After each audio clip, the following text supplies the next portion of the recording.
Hello.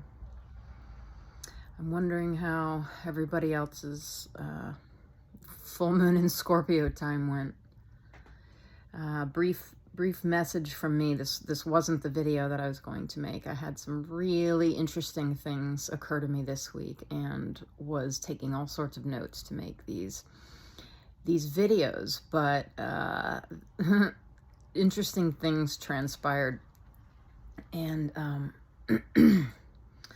set my course in a different direction, I guess.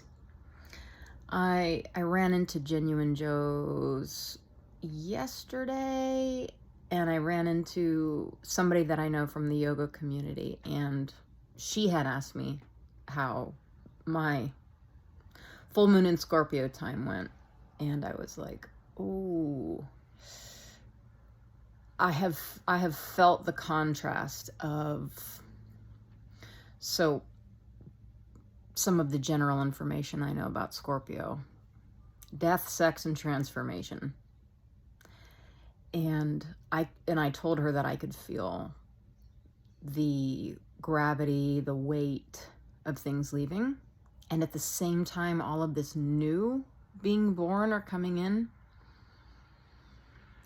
And she was a Scorpio herself, and I'll leave her business hers, but I'm glad she asked me that conversation. Sometimes it just takes a question from somebody else to get me to almost, take a step back, an objective look at how is my life operating under these larger energetic forces. And so I was appreciative of that. I'm going to continue to post videos about quantum physics principles, quantum yoga. I almost feel like there could be some more preliminary information on what this all is, because quantum can be a big, weird word. I wasn't even sure I wanted to use it when I created my small business, Medicine Bird Quantum Wellness, because I think even when I hear the word, I'm like, what is that? Space? I mean, what? Are you gonna put me in a space chamber? I mean, I don't know. Zap me with laser lights? I don't know. And yeah. So just quickly, I had so many synchronicities with this. It was right before that full moon. Wild synchronicities, very powerful meditations. And this incredible theme came into my head, and I was so excited about sharing how all of this information came together, because I was like, this is not from me, or it's like information that's coming to and through me, because it was so, it's like it just was showing up. These images were showing up, and this information was showing up, and I was so excited about it. But I had shared with the class one day last week that my kitty has not been doing well. My kitty of 14, 15 years, like my child, my baby. If any of you know me and my relationship with Tooth for short, you know that she has been such a guide and such a force for me in my life. And she had a tumor show up in her jaw. And thank God for this community. I reached out to one of you that we've been sharing in our yoga practice for over a decade. And this beautiful being saw Tooth. Was that just yesterday? Yeah. So today's Friday. I'm about to go teach the 2:30 and 4:30 class. She saw Tooth yesterday morning, and bless her, she had to reveal the news that this was very aggressive cancer, and it didn't look like Tooth was going to have a lot more time. And it's in her jaw and around her throat, and it's just growing very quickly. And we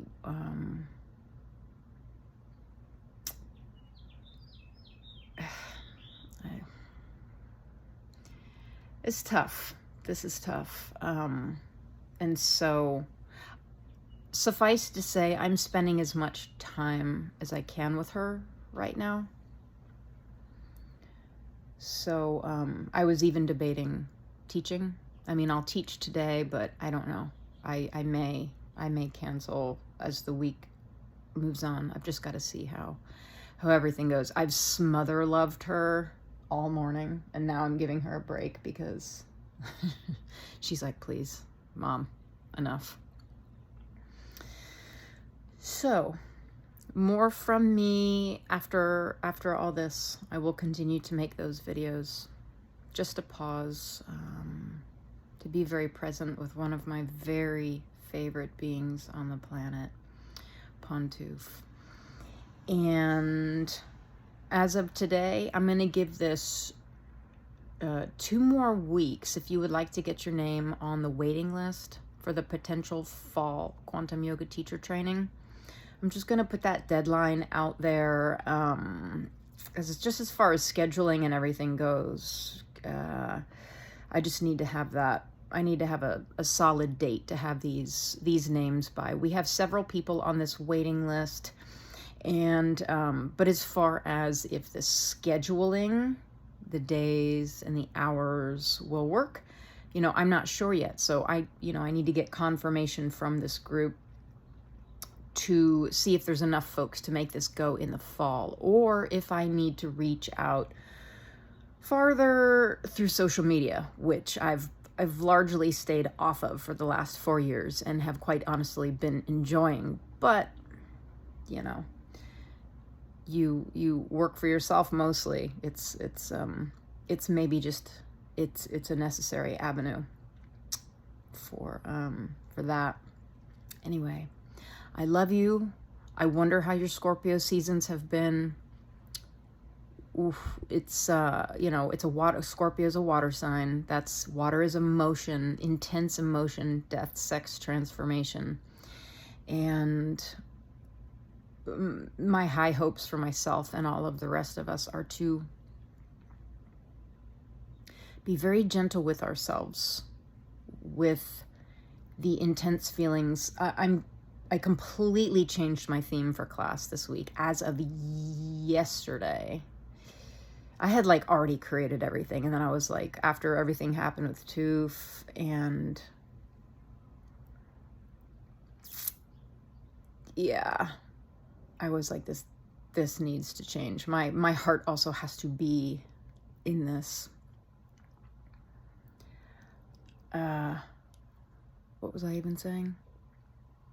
I don't know if I remember. Nope, not coming back.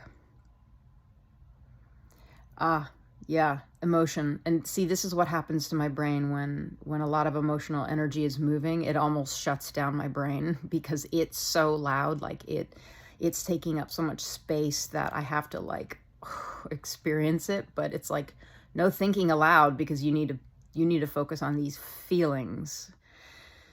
That's happened my whole life. But it's been an emotionally intense time for many, and I've spoken with many folks, and I'm hearing this sort of theme move through people's lives and experiences. So my thoughts are with you. I hope that you read this week's very short poem, because sometimes these very short readings or poems can act as a buoy to hang onto when the waves of life are at a certain activity level. And this week's has been important for me, and I'm hoping that it's supportive for others. Okay, love you. More to come. Bye.